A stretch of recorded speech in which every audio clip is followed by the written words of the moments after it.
TCS എന്ന പ്രശസ്ത IT സ്ഥാപനത്തിലെ നാസിക്കിലുള്ള യൂണിറ്റിൽ 2022 മുതൽ 2026 വരെ 4 വർഷമായി നടന്ന പീഡനങ്ങളെക്കുറിച്ച് വാർത്തകൾ പുറത്തു വന്നു കഴിഞ്ഞു. വർഷങ്ങളായി ജോലിസ്ഥലത്ത് ലൈംഗിക പീഡനം, മാനസിക പീഡനം, നിർബന്ധിത മതപരിവർത്തനം തുടങ്ങിയവ നേരിടേണ്ടി വന്നിരുന്നുവെന്ന് വെളിപ്പെടുത്തിക്കൊണ്ട് 8 വനിതാ ജീവനക്കാരും ഒരു പുരുഷനുമടക്കം 9 ജീവനക്കാർ രംഗത്ത് വന്നതോടെയാണ് ഈ സംഭവം പുറം ലോകമറിഞ്ഞത്. ഇതുവരെ 9 FIRകൾ രജിസ്റ്റർ ചെയ്തു. സംഭവത്തിൽ 8 പേർ അറസ്റ്റിലായി. വിവാദമായതോടെ മഹാരാഷ്ട്രയിലുള്ള TCS BPO വിഭാഗത്തിന്റെ പ്രവർത്തനം താൽക്കാലികമായി നിർത്തിവെക്കുകയും ചെയ്തു. ഏറെ കോളിളക്കം സൃഷ്ടിച്ച ഈ സംഭവത്തിൽ പുതിയ വെളിപ്പെടുത്തലുകൾ പുറത്തുവരുന്നുമുണ്ട്. ഈ വിഷയമാണ് ഇന്നത്തെ സ്പോട്ട്ലൈറ്റ് പരിശോധിക്കുന്നതും. നാസിക് TCSലേത് കോർപ്പറേറ്റ് ജിഹാദോ അതോ കെട്ടുകഥയോ? 2026 മാർച്ച് 26 മഹാരാഷ്ട്രയിലെ നാസിക് നഗരത്തിലുള്ള ദേവ്ലാലി ക്യാമ്പ് പോലീസ് സ്റ്റേഷനിൽ രജിസ്റ്റർ ചെയ്ത ഒരു FIRലാണ് ഈ കേസിന്റെയൊക്കെ തുടക്കം. TCSന്റെ നാസിക് BPO യൂണിറ്റിലെ ഡാനിഷ് ഷെയ്ഖ്, തൗസിഫ് അത്തർ, നിദാ ഖാൻ ഈ ഉദ്യോഗസ്ഥർക്കൊക്കെ എതിരെ അതേ യൂണിറ്റിലെ ജീവനക്കാരിയായ യുവതിയാണ് പരാതി നൽകിയത്. പിന്നാലെ ഏപ്രിൽ മാസം 1, 2, 3 തീയതികളിലായി വേറെയും 8 FIRകൾ ഈ സ്ഥാപനത്തിലെ മറ്റുദ്യോഗസ്ഥർക്കെതിരെ രജിസ്റ്റർ ചെയ്യപ്പെട്ടു. ആദ്യത്തെ FIR ഒഴികെ മറ്റെല്ലാം രജിസ്റ്റർ ചെയ്തിരിക്കുന്നത് മുംബൈ നാഗ പോലീസ് സ്റ്റേഷനിലാണ്. നിർബന്ധിത മതപരിവർത്തന ശ്രമം, ഒരു മതത്തിന്റെ പ്രാർത്ഥന ചെയ്യാനും ബീഫ് കഴിക്കാനും നിർബന്ധിക്കൽ, HR വിഭാഗത്തിലും ആഭ്യന്തര കമ്മിറ്റിക്കും പരാതിപ്പെട്ടിട്ടും അവഗണിക്കപ്പെടൽ, ഇരകളുടെ ഇമെയിലും ഡിജിറ്റൽ മെസ്സേജും പൂഴ്ത്തൽ, ഭീഷണി, വിവാഹ വാഗ്ദാനം നൽകി നിരന്തരമായി ലൈംഗിക പീഡനം എന്നിവയൊക്കെയാണ് പരാതികൾ. സ്ഥാപനത്തിലെ ഉയർന്ന ഉദ്യോഗസ്ഥർക്കെതിരെയായിരുന്നു 18നും 25നും ഇടയിൽ പ്രായമുള്ള കീഴ് ജീവനക്കാരുടെ ആരോപണങ്ങൾ. പരാതികൾ HR വകുപ്പ് അവഗണിച്ചതായും പരാതിക്കാർ ആരോപിച്ചു. ഈ സംഭവത്തിൽ ടീം ലീഡർമാരായ ഡാനിഷ് ഷെയ്ഖ്, തൗസിഫ് അത്താർ, ഷാഫി ഷെയ്ഖ്, ആസിഫ് അൻസാരി, ഷാറുഖ് ഖുറൈഷി, റാസ് മേമൻ, ഷാരുഖ് ഷെയ്ഖ്, ഓപ്പറേഷൻസ് മാനേജർ അശ്വിനി ചൈനാനി ഇവരൊക്കെയാണ് അറസ്റ്റിലായത്.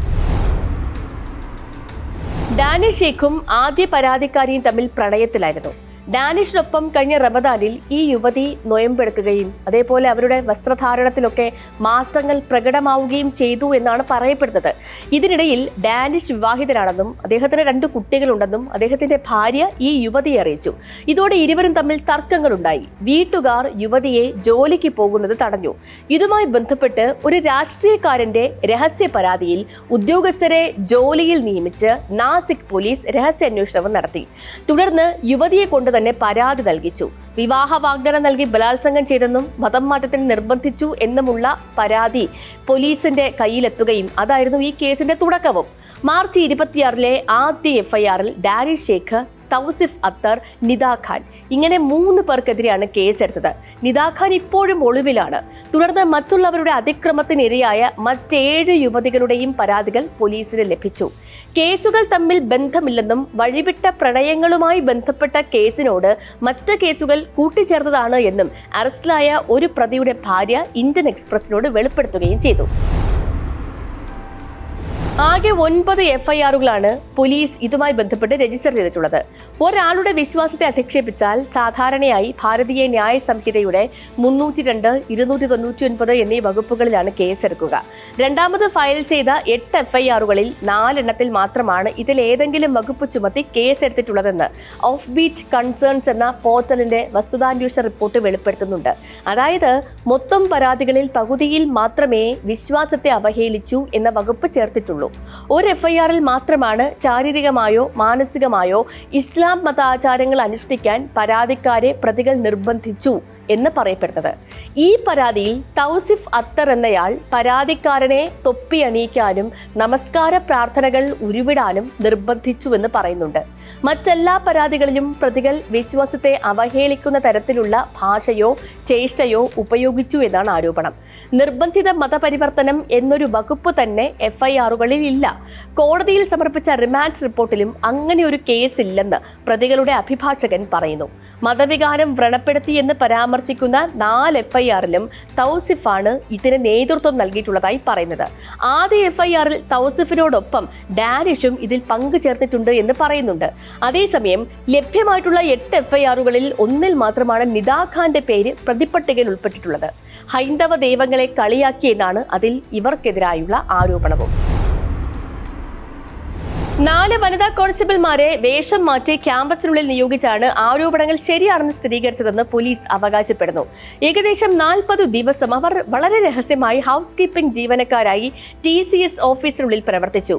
TCSൽ ഹൗസ് കീപ്പിംഗ് സേവനങ്ങളിൽ ഒരു ബാഹ്യ ഏജൻസിയാണ് ജീവനക്കാരെ നിയമിക്കുന്നത്. ചില പുരുഷ പോലീസുകാരും വേഷം മാറി സ്ഥലത്തുണ്ടായിരുന്നു. ഒടുവിൽ ഇവർ സംഭവം സ്ഥിരീകരിച്ച് റിപ്പോർട്ട് നൽകിയ ശേഷമാണ് പ്രതികൾക്കെതിരെ FIR ഇട്ടതെന്ന് പോലീസ് തന്നെ പറയുന്നുണ്ട്.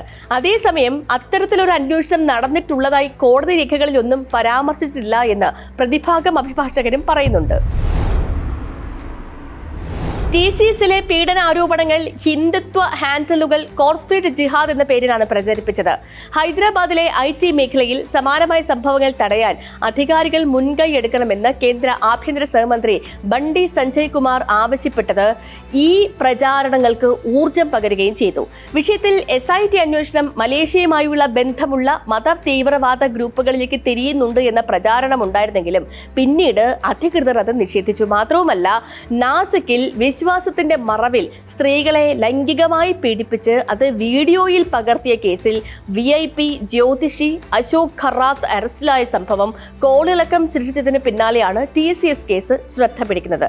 അപ്പോൾ ഈ സംഭവം മറച്ചുവെക്കാനാണ് നാസിക് പ്രണയവഞ്ചന കേസിന് പുതിയ മാനം നൽകുന്നത് എന്ന് ഒരു വിഭാഗം ചൂണ്ടിക്കാണിക്കുന്നു.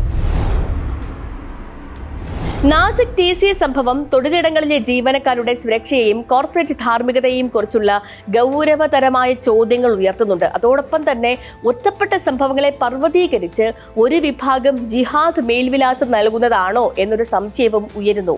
പോഷ് ആക്ട് പോലുള്ള നിയമങ്ങൾ ഉണ്ടായിട്ടും തൊഴിലിടങ്ങളിലെ പീഡനങ്ങൾ സംബന്ധിച്ച പരാതി അന്വേഷിക്കാനുള്ള ആഭ്യന്തര സമിതി സംവിധാനത്തിന് വീഴ്ച വന്നിട്ടുണ്ട് എങ്കിൽ ഗൗരവമായി കാണേണ്ടതുണ്ട്. സമാന സംഭവങ്ങൾ ആവർത്തിക്കാതിരിക്കാൻ ശക്തമായ ആഭ്യന്തര സുരക്ഷാ സംവിധാനങ്ങൾ എല്ലാ സ്ഥാപനങ്ങളിലും അനിവാര്യമാണെന്ന് ഈ കേസുകൾ ഓർമ്മിപ്പിക്കുന്നുമുണ്ട്. സ്പോട്ട്ലൈറ്റിന്റെ മറ്റൊരു വിഷയമായി നാളെ വീണ്ടും ഇതേ സമയം. നമസ്കാരം.